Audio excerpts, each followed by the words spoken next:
Nakikita nyo ngayon guys, itong crankcase cover. Yan ay may bearing.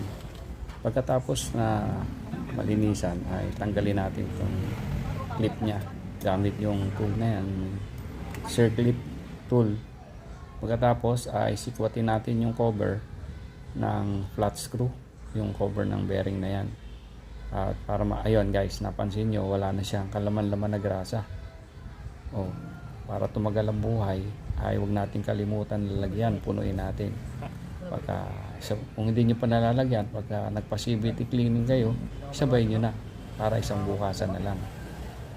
Yan ang isang paraan para hindi agad masira yung ating crankcase cover, yung bearing.